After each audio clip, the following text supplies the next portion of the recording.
जय हिंद साथियों। बिहार पुलिस के लिए महत्वपूर्ण प्रश्न लाया गया है। आज के सेशन में आपको स्पीडी बुक का जो है प्राचीन भारत का टोटल मिलने वाला प्रश्न है।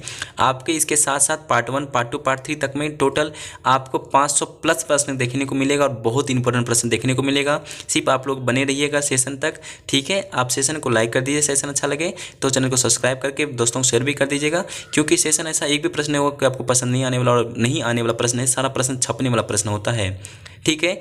आपका मेरा मेहनत कर रहे हैं, आपके इसका थोड़ा फल दे सकते हैं। सब्सक्राइब करके लाइक करके चलिए क्वेश्चन की ओर बने रहते हैं, आगे की ओर चलते हैं हम लोग, ठीक है। देखिए प्राचीन भारत का पहला क्वेश्चन क्या कहता है, देख लीजिए, इसका जवाब दीजिए सभी। इतिहास के पिता को कहा जाता है, इतिहास पिता कौन है बता दीजिएगा, सभी याद रखिएगा। इसका जो है राइट आंसर होता है हेरोडोटस को कहा जाता है इतिहास के पिता, सभी याद रखिएगा। पूछा जा रहा है कि हेरोडोटस निवासी कहाँ के थे। हेरोडोटस कहाँ के रहने वाले थे, यूनान के रहने वाले थे। कहाँ के रहने वाले थे, यूनान के थे वो। पूछा जा रहा है कि पहिया और कृषि का आविष्कार कब हुआ था। पहिया और कृषि का आविष्कार कब हुआ था, नवपाषाण काल में हुआ था। बहुत इंपॉर्टेंट प्रश्न है, हर एक प्रश्न इसमें इंपॉर्टेंट है और सभी प्रश्न छपने वाला प्रश्न है। एक बार रिपीट कर लीजिए सभी। इतिहास के पिता कहा जाता है हेरोडोटस को। हेरोडोटस कहाँ के रहने वाले थे, अब पूछा जाता है कि यूनान के रहने वाले थे। पहिया और कृषि का आविष्कार कब हुआ था, नवपाषाण काल में हुआ था, सभी याद रखिएगा, ठीक है। आगे की ओर बढ़ते हैं हम लोग। देखिए आगे कहता है कि आग का आविष्कार जो है, आग का आविष्कार तथा होमोसेपियंस ज्ञानी मानव का उदय कब हुआ था बता दीजिएगा। बहुत अच्छा प्रश्न है, सभी याद रखिएगा। इसका जो है राइट आंसर होता है पूरा पाषाण काल में हुआ था, ठीक है। कब हुआ था, पूरा पाषाण काल में। आग का आविष्कार कब हुआ था, पूरा पाषाण काल में। होमोसेपियंस तथा ज्ञानी मानव का उदय भी पूरा पाषाण काल में ही हुआ था।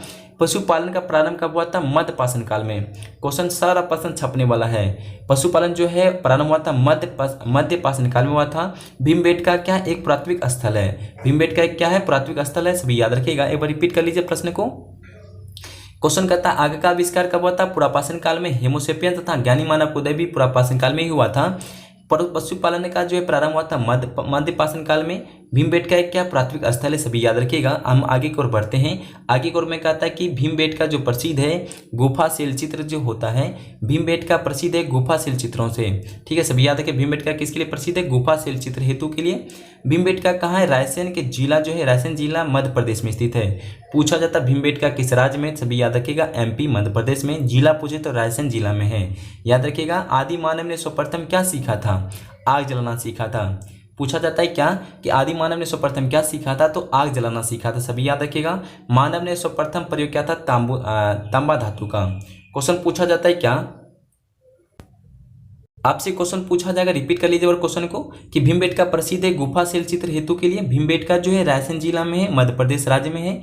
आदि मानव ने सर्वप्रथम सीखा था आग जलाना। मानव ने सर्वप्रथम प्रयोग किया था तांबा धातु का, सभी याद रखिएगा। अच्छा क्वेश्चन था। हम आगे की ओर बढ़ते हैं। तो पूछा जा रहा है कि पहले जो है सबसे पहले पालतू बनाया गया था कुत्ता को, सभी याद रखिएगा। पहले जो बनाया गया था पालतू जानवर को, पालतू पशु को, जो भी बताया जाए, सबसे पहले पालतू बनाया था कुत्ता को, सभी याद रखिएगा। सिंधु सभ्यता कार्यकाल पूछा जाता है, ये बार बार पूछा गया, बहुत बार क्वेश्चन आ चुका है। सिंधु सभ्यता कार्यकाल था 2500 से लेकर 1750 ईसा पूर्व तक। सिंधु सभ्यता कार्यकाल 2500 से लेकर 1750 ईसा पूर्व तक था। सिंधु घाटी सभ्यता था आदि ऐतिहासिक काल है, ठीक है। पूछा सिंधु सभ्यता कैसी थी, आदि ऐतिहासिक है। सिंधु सभ्यता प्रसिद्ध है नगर नियोजन हेतु के लिए। सिंधु सभ्यता किसके लिए प्रसिद्ध है, नगर नियोजन हेतु के लिए प्रसिद्ध है, सभी याद रखिएगा। रिपीट कर लीजिए प्रश्न को। सबसे पहले पालतू बनाया गया था कुत्ता को। सिंधु सभ्यता कार्यकाल है 2500 से लेकर 1750 तक। सिंधु घाटी सभ्यता आदि ऐतिहासिक है। सिंधु सभ्यता प्रसिद्ध है नगर नियोजन के लिए। आगे को हम लोग बढ़ते क्वेश्चन में। पूछा जा रहा है कि सिंधु सभ्यता लिपि जी थी, सिंधु सभ्यता लिपि थी भाव चित्रात्मक है। कैसी लिपि है वो, भाव चित्रात्मक है, सभी याद रखिएगा।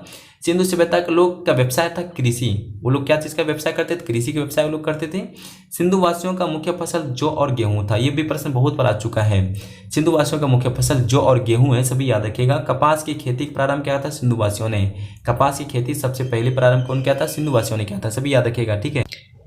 आप सभी एक बार रिपीट कर लीजिए क्वेश्चन को। क्वेश्चन कहता है सिंधु सभ्यता की लिपि थी, भाव चित्रात्मक है। सिंधु सभ्यता के लोग व्यवसाय कृषि करते थे, कृषि पर व्यवसाय था उन लोगों का। सिंधु वासियों का मुख्य फसल जौ और गेहूं, सभी याद रखिएगा। कपास की खेती प्रारंभ किया था सिंधु वासियों ने सबसे पहले। हम आगे की ओर बढ़ते क्वेश्चन में, देखिए क्वेश्चन क्या कह रहा है। पूछा जा रहा है कि सिंधु सभ्यता का जो पूर्वी और पश्चिमी पुरास्थल बता दीजिए सभी। ये देखिए, इसको आप लोग समझ लीजिए अच्छे से, तभी बता पाइए, नहीं तो गलत कर दीजिए बार बार आप लोग। सिंधु सभ्यता का पूर्वी और पश्चिम बताना पड़ेगा। पूर्व और पश्चिम में कौन कौन है। पूर्व में हो जाता है आलमगीरपुर, मेरठ उत्तर प्रदेश में भी है, ठीक है। क्वेश्चन पूछा जा रहा है, ऐसे आप लोग देखना पड़े मैप को। ये उत्तर वाले देखिए, ये उत्तर हो गया, नीचे दक्षिण हो गया, इधर पूरब, इधर पश्चिम हो जाता है। ठीक है, आपसे पूछा जा रहा है कि पूरब में कौन कौन है, उधर है उत्तर, यहाँ पे उत्तर है, उत्तर तथा नीचे है सुतकांडोर बलूचिस्तान में है, बलूचिस्तान में इधर है पीछे की ओर। आप पूछा जा रहा है सिंधु सभ्यता का उत्तरी एवं दक्षिणी उपस्थल, ऊपर वाला पूछा जा रहा है और नीचे वाला पूछा जा रहा है। ऊपर में कौन है, मांडा अखनूर जम्मू कश्मीर में है। देखिए अच्छे क्वेश्चन को देख लीजिएगा आप लोग। उत्तर में पूछा जा रहा है कि उत्तरी और दक्षिणी के बारे में। उत्तरी में हो जाता है अखनूर जम्मू कश्मीर में है, दक्षिणी में हो जाता है दायमाबाद अहमदनगर महाराष्ट्र में है। सभी याद रख लीजिएगा आप लोग, कॉपी में एक बार मैप बना के और याद कर लीजिएगा। ये उत्तर, दक्षिण, पूरब और पश्चिम हो जाता है। याद करके इस मैप में लिख लीजिए, कॉपी में याद कर लीजिएगा और कॉपी में नोट भी कर लीजिएगा। आलमगीरपुर स्थित है कहाँ, हिंडन नदी पर। आलमगीरपुर स्थित है, पूछा जा रहा है किस नदी पर, तो हिंडन नदी पर स्थित है, सब याद रखिएगा। मांडा स्थित है चिनाब नदी किनारे। क्वेश्चन बहुत बार पूछे जाने वाला प्रश्न है, पूछ ही लेगा आप लोग से, सभी याद रखिएगा। आलमगीरपुर किस नदी किनारे, हिंडन नदी पर। मांडा स्थित है चिनाब नदी पर, चिनाब नदी किनारे स्थित है। सिंधु सभ्यता कैसी थी, नगरीय सभ्यता थी। ठीक है, सिंधु सभ्यता कैसी थी, नगरीय सभ्यता था। सिंधु सभ्यता विस्तार कैसा था, त्रिभुजाकार में था उनका विस्तार। ठीक है, क्वेश्चन रिपीट कर लीजिए सभी। आलमगीरपुर स्थित है हिंडन नदी के किनारे, मांडा जो स्थित है चिनाब नदी किनारे। ठीक है, आपसे पूछा सिंधु सभ्यता नगरीय सभ्यता थी, सिंधु सभ्यता का विस्तार त्रिभुजाकार है, सभी याद रखिएगा। हम आगे को बढ़ते क्वेश्चन को। सिंधु सभ्यता का प्रमुख बंदरगाह कौन था, लोथल है। सिंधु सभ्यता का प्रमुख बंदरगाह लोथल हो जाता है, सभी याद रखिएगा। सिंधु सभ्यता का प्रमुख बंदरगाह लोथल हो जाता है। सिंधु सभ्यता जो है लोथल जो स्थित है भोगवा नदी किनारे। पूछा जा रहा है कि लोथल नदी किस नदी किनारे स्थित है, भोगवा नदी किनारे स्थित है। सिंधुवासियों पूजा करते थे पशुपति का, सिंधुवासियों किनका पूजा करते थे, पशुपति के। रिपीट कर लीजिए क्वेश्चन को। सिंधु सभ्यता का प्रमुख बंदरगाह हो जाता है लोथल, लोथल जो स्थित है भोगवा नदी किनारे। सिंधुवासी पूजा करते थे पशुपति का, सिंधुवासियों किसका पूजा करते थे, पशु का पूजा करते थे, पशुपति के, सभी याद रखिएगा। बहुत अच्छा क्वेश्चन है। क्वेश्चन कहता है कि हड़प्पा या सिंधु सभ्यता के बारे में सबसे पहले जानकारी मिली है किनको, सभी याद रखिएगा। चार्ल्स मेंशन को, सभी याद रखिए किनको मिला है, चार्ल्स मेंशन को मिला है। हड़प्पा स्थित कहाँ है, पाकिस्तान के पंजाब प्रांत मोंटगोमरी जिला के रावी नदी के तट पर है, सभी याद रखिएगा। क्वेश्चन किन के ऊपर है, पूछा जा रहा है रावी नदी के तट पर है। हड़प्पा स्थित जो है, हड़प्पा की खोज किसी ने किया था, दयाराम साहनी ने किया था, सभी याद रखिएगा। दयाराम साहनी ने, और वर्ष पूछा जाता तो 1921 में, वर्ष पूछ ले तो 1921 में क्या था, सभी याद रखिएगा। बहुत अच्छा प्रश्न है, क्वेश्चन को रिपीट कर लीजिए। पूछा जा रहा है कि हड़प्पा सभ्यता के बारे में सबसे पहले जानकारी मिला है किनको मिला है, चार्ल्स मेंशन को मिला है, सभी याद रखिएगा। हड़प्पा स्थित जो है पाकिस्तान के प्रांत में, कहाँ पे, पाकिस्तान के प्रांत में स्थित है, मोंटांगो जिला के रावी नदी के तट पर है। हड़प्पा की खोज किसने किया, दयाराम साहनी 1921 में क्या था, सभी याद रखिएगा। हम आगे को बढ़ लेते हैं। हड़प्पा सभ्यता की कांस्ययुगीन है, पूछा जा रहा है क्या, हड़प्पा सभ्यता कैसी सभ्यता थी, कांस्ययुगीन सभ्यता थी, सभी याद रखिएगा। कौन सी सभ्यता थी, वो कांस्ययुगीन सभ्यता है। हड़प्पा समाज का जो है मृत्सात्मक है, हड़प्पा सभ्यता कैसी समाज थी बोलो, मृत्सात्मक थी, वो सभी याद रखिएगा। ऑप्शन नंबर राइट आंसर क्या हो जाए, मृत्सात्मक हो जाता है। पूछा जाता है कि स्वास्तिक चिन्ह देन किनका है, स्वास्तिक चिन्ह देन का है, हड़प्पा सभ्यता की देन है, सभी याद रखिएगा। किनका देन है, हड़प्पा सभ्यता का। हड़प्पा निवासी का रुचि था शतरंज खेल में। पूछा जाता है कि हड़प्पा वासियों का जो है निवासी का रुचि किस खेल में था, शतरंज खेल में। क्वेश्चन रिपीट कर लीजिए आप लोग। हड़प्पा की सभ्यता की कैसी सभ्यता थी, कांस्ययुगीन सभ्यता थी।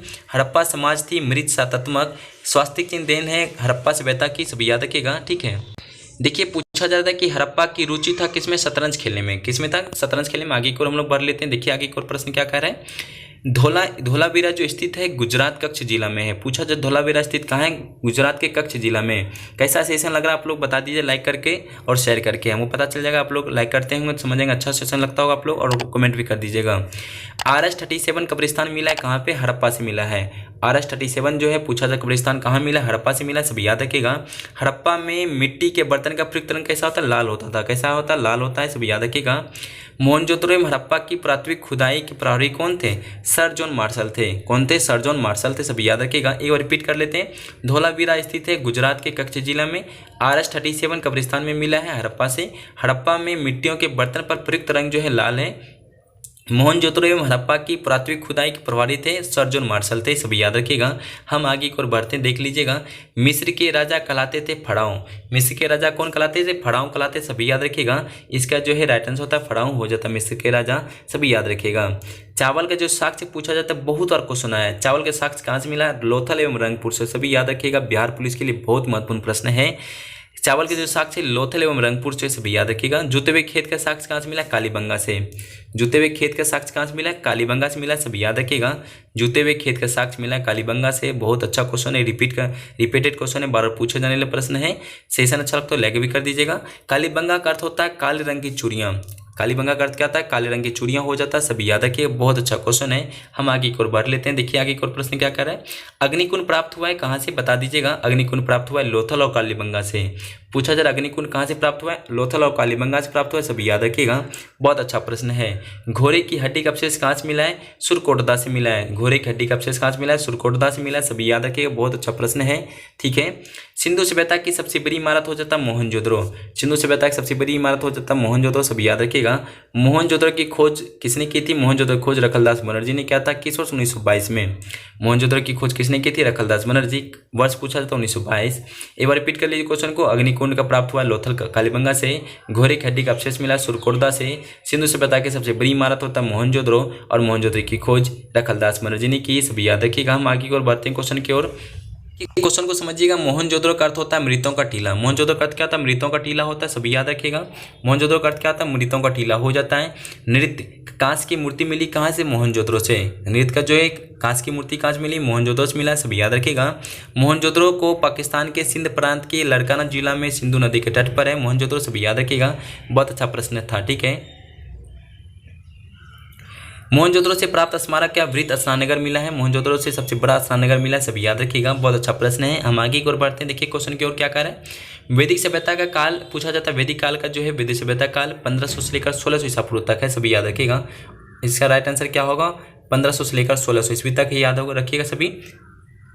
वैदिक सभ्यता का निर्माता कौन? आर्य समाज है। वैदिक सभ्यता का जो है निर्माता आर्य समाज हो जाता है, सभी याद रखिएगा। ऑप्शन नंबर आपका हो जाता है आर्य समाज हो जाएगा। वैदिक सभ्यता का निर्माता आर्य समाज हो जाता है। आर्यों की जानकारी मिलती है ऋग्वेद से।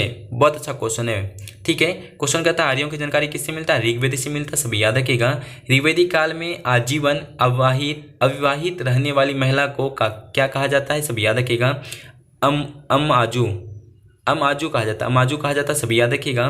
ऋग्वेद काल में आजीवन अविवाहित रहने वाली महिला को अमुज कहा जाता है, सभी याद रखिएगा। अमुज कहा जाता है, सभी याद रखिएगा। ठीक है। देखिए इसके आगे वाला प्रश्न को क्या करा देखते चलिएगा। आर्य भारत आए थे कब? पूछा जा रहा है 1500 ईसा पूर्व से पहले आए थे आर्य। ठीक है। भारत कब आए थे? 1500 ईसा पूर्व से पहले आए थे, सभी याद रखिएगा। ठीक है। क्वेश्चन कहता है कि आर्य जो है पहले बसे पंजाब एवं अफगानिस्तान में, सभी याद रखिएगा। आर्य जो बसे थे कब बसे थे? पंजाब एवं अफगानिस्तान में बसे थे, सभी याद रखिएगा। ठीक है। आर्यों का मूल निवास क्या था? मध्य एशिया था। आर्यों का मूल निवास क्या था? मध्य एशिया था, सभी याद रखिएगा। आर्यों का मूल निवास कहाँ रहने लगा था? मध्य एशिया में रहते। आर्यों का मुख्य व्यवसाय क्या था? पशुपालन कृषि। आर्यों का पशुपालन कृषि था, याद रखिएगा। रिपीट कर लीजिए क्वेश्चन को। आर्य जो है भारत आए थे 1500 ईसा पूर्व से पहले। आर्य पहले बसे पंजाब एवं अफगानिस्तान में। आर्य का मूल निवास स्थान था मध्य एशिया। आर्यों का मुख्य व्यवसाय था पशुपालन की कृषि, सभी याद रखिएगा। आगे की ओर देखते हैं हम लोग। आर्यों की भाषा जो है पेय पदार्थ क्या था? देखिए उनका भाषा पूछा जाता आर्य का तो संस्कृत भाषा था। क्वेश्चन पूछा जाता है कि इनका क्या भाषा था? संस्कृत भाषा था, सभी याद रखिएगा। और पेय पदार्थ क्या होता था? सोमरस हो जाता है। पेय पदार्थ क्या होता है? सोमरस हो जाता है, सभी याद रखिएगा। भाषा पूछे तो संस्कृत और पेय पदार्थ पूछे तो समरस हो जाता है। आर्यों का प्रिय पशु और देवता, प्रिय पशु हो जाता है इनका घोड़ा हो जाता है, सभी याद रखिएगा। इनका प्रिय पशु क्या होता है? घोड़ा, और देवता इंद्र हो जाता है। इनका जो प्रिय पशु घोड़ा और भगवान के बारे में इंद्र को मानते हैं वो लोग, सभी याद रखिएगा। देखिए वेद और वेदांग की संख्या क्या होता है? पीछे वाला क्लास से पढ़ा भी चुके हैं। वेदों की संख्या 4 होता है और वेदांग की संख्या टोटल 6 होता है, सभी याद रखिएगा। वेद की संख्या 4 और वेदांग की संख्या 6 हो जाता है, सभी याद रखिएगा। सबसे प्राचीन वेद हो जाता है ऋग्वेद हो जाता है। टोटल इसमें 228 सूक्त होता है, सभी याद रखिएगा। बहुत अच्छा क्वेश्चन था। सबसे प्राचीन वेद हो जाता है ऋग्वेद हो जाता है, जो कि 228 सूक्त है उसमें, सभी याद रखिएगा। हम आगे की ओर बढ़ते हैं क्वेश्चन की ओर में। देखिए क्वेश्चन कहता है ऋग्वेद ऋचाओं में पढ़ने वाले ऋषि को कहते हैं होत्री कहता है, सभी याद रखिएगा। इनका जो होत्री हो जाता है नीचे रेप लगाना होना चाहिए, इसका होत्री हो जाता है, सभी याद रखिएगा। बहुत अच्छा प्रश्न है, सभी याद रखिएगा। बहुत अच्छा प्रश्न होता है। इसके आगे की ओर पढ़िए आप सभी। पूछा जाता है कि ऋग्वेद में सर्वाधिक बार वर्णित नदी कौन सा है? सिंधु नदी है। पूछा जा रहा है क्या ऋग्वेद में जो सर्वाधिक बार वर्णित नदी का नाम लिया गया सिंधु नदी को लिया गया, सभी याद रखिएगा। किनको लिया गया? सिंधु नदी को। क्वेश्चन कहता है आप लोग से कि सबसे ऋग्वेद में वर्णित सबसे पवित्र नदी को सरस्वती मैया को माना गया है, सभी याद रखिए। सरस्वती नदी को ऋग्वेद में वर्णित सबसे पवित्र नदी को सरस्वती नदी को माना गया, सभी याद रखिएगा। ऋग्वेद में गंगा को और यमुना को कितनी बार नाम लिया गया? गंगा को 1 बार और यमुना को 3 बार लिया गया है। ऋग्वेद में टोटल कितनी बार है? 1 बार गंगा को और यमुना को 3 बार नाम लिया गया, उल्लेख है, याद रखिए सभी। हम आगे की ओर बढ़ते हैं क्वेश्चन में। कह रहा है ऋग्वेद में वर्णित प्रमुख देवता कौन है? ऋग्वेद में प्रमुख देवता इंद्र देवता हो जाता है, सभी याद रखिएगा। पूछा था ऋग्वेद में वर्णित प्रमुख देवता कौन है? इंद्र देवता हो जाता है। गायत्री मंत्र है ऋग्वेद के तीसरे मंडल में। गायत्री मंत्र क्या हो जाता है? टोटल ऋग्वेद के तीसरे मंडल में हो जाता है। गायत्री मंत्र रचनाकार कौन है? विश्वामित्र है। क्वेश्चन कहता है गायत्री मंत्र के रचनाकार कौन है? विश्वामित्र हो जाता है, सभी याद रखिएगा। गायत्री मंत्र का समर्पित है सूर्य देवता का सावित्री को, सभी याद रखिएगा। क्वेश्चन क्या कहता है आप सभी को? पूछा जाए गायत्री मंत्र का समर्पित के सूर्य देवता के सावित्री को हो जाता है। एक बार रिपीट के लिए क्वेश्चन को। ऋग्वेद की वर्णित प्रमुख देवता इंद्र देवता है। गायत्री मंत्र हो जाता है ऋग्वेद के तीसरे मंडल में। गायत्री मंत्र के रचनाकार विश्वामित्र हो जाता है। गायत्री मंत्र का समर्पित है सूर्य देवता का सावित्री को, सभी याद रखिएगा। बहुत अच्छा क्वेश्चन था। हम आगे की ओर बढ़ते। सोम देवता का समर्पित मंडल हो जाता है 9वां मंडल है। पूछा जा रहा है कि सोम देवता का समर्पित मंडल जो है 9वां मंडल हो जाता है, सभी याद रखिएगा। बहुत अच्छा प्रश्न है। ऋग्वेद में सबसे बाद जो निर्मित मंडल होता है टोटल 10 मंडल है। पूछा जा रहा है ऋग्वेद में सबसे बाद जो निर्मित मंडल हो जाता है 10वां मंडल है। ऋग्वेद की मूल लिपि जो है ब्राह्मी लिपि हो जाता है, सभी याद रखिएगा। ब्राह्मी लिपि हो जाता है। ऋग्वेद की कुल जो मूल लिपि हो जाता है ब्राह्मी लिपि हो जाता है। उत्तर वैदिक काल में संबंध में जानकारी मिलती है सामवेद, यजुर्वेद और अर्थवेद को। उत्तर वैदिक काल में संबंध जो है जानकारी मिलती है, सभी याद रखिएगा, सामवेद, यजुर्वेद और अर्थवेद को, सभी याद रखिए। बहुत अच्छा प्रश्न है, सभी याद रखिएगा। ठीक है, एक बार प्रश्न को फिर से समझ लीजिए। उत्तर वैदिक काल का संबंध जो है जानकारी मिलती है सामवेद, यजुर्वेद और अर्थवेद में, सभी याद रखिएगा। हम आगे की ओर बढ़ते क्वेश्चन की ओर में। क्वेश्चन कहता है कि उत्तर वैदिक काल का प्रमुख देवता प्रजापति हो जाता है, सभी याद रखिएगा। पूछा जा रहा है आपसे कि उत्तर वैदिक काल का प्रमुख देवता कौन है? प्रजापति हो जाता है। गद पद वाला वेद हो जाता है यजुर्वेद। ये सब प्रश्न पूछे जाने वाला प्रश्न है। पूछा जा रहा है कि गद एवं पद वाला वेद कौन है? यजुर्वेद हो जाता है। यज्ञ की संबंधित विधि विधान यजुर्वेद में है। टोटल कितना है? पूछा जा रहा है कि यज्ञ संबंधित विधि विधान कौन होता है? यजुर्वेद में ही टोटल। तंत्र मंत्र के संगीत व वेद कौन है? अर्थवेद हो जाता है। जादू टोना वाला कौन सा वेद है? अर्थवेद हो जाता है। यज्ञ करने वाला यजुर्वेद हो जाता है। गद पद वाला यजुर्वेद है। और उत्तर वैदिक काल प्रमुख देवता प्रजापति हो जाता है। आगे की ओर बढ़िए क्वेश्चन की ओर में। क्वेश्चन कहता है कि भारतीय संगीत का जनक कौन है? भारतीय संगीत का जनक हो जाता है सामवेद। जितना भी गाना गाने वाला सब संबंध वेद है सामवेद हो जाता है। एतरने ब्राह्मण संबंधित है ऋग्वेद से। ये प्रश्न बहुत इंपॉर्टेंट है, तीनों प्रश्न। ये टोटल जितना भी प्रश्न है ये तीनों प्रश्न जो है इंपॉर्टेंट प्रश्न है, सभी समझिएगा। पूछा जा रहा है एतरने ब्राह्मण संबंधित है ऋग्वेद से, ठीक है। पंचविश ब्राह्मण संबंधित है सामवेद से। पंचविश जो है ब्राह्मण संबंधित है सामवेद से। गोपद ब्राह्मण संबंधित है अर्थवेद से। गोपद ब्राह्मण किससे संबंधित है? अर्थवेद से। एक बार रिपीट कर लीजिए क्वेश्चन को। भारतीय संगीत का जनक है सामवेद। एतरने ब्राह्मण संबंधित है ऋग्वेद से। पंचविश ब्राह्मण संबंधित है सामवेद से। और गोपद ब्राह्मण संबंधित है अर्थवेद से। सभी रिपीट कर लेते क्वेश्चन, बहुत अच्छा क्वेश्चन है। आगे की ओर बढ़िए हम लोग का बहुत महत्वपूर्ण प्रश्न है, याद रखिएगा। सतपथ ब्राह्मण संबंधित है यजुर्वेद से। क्वेश्चन बहुत इंपॉर्टेंट, सभी याद रखिएगा। पूछा जा रहा है कि सतपथ ब्राह्मण जो है यजुर्वेद से संबंधित है, सभी याद रखिएगा। ठीक है, पुराणों की कुल संख्या 18 है। टोटल पुराणों की संख्या कितना है? 18 टोटल है। पूछा जाता है पुराणों की संख्या कितना है? टोटल 18 हो जाता है, सभी याद रखिएगा। ठीक है, क्वेश्चन कहता है कि अध्ययन करने वाले प्रथम मुसलमान कौन? अलबुरीन हो जाता है, सभी याद रखिएगा। टोटल कौन सा प्रथम मुसलमान था? अलबुरीन हो जाता है। पुराणों की कुल संख्या 18 का अध्ययन करने वाले प्रथम मुसलमान थे अलबुरीन, सभी याद रखिएगा। पुराणों को संकलन करता हो जाता है लोमहर्ष उग्रसर्वा हो जाता है।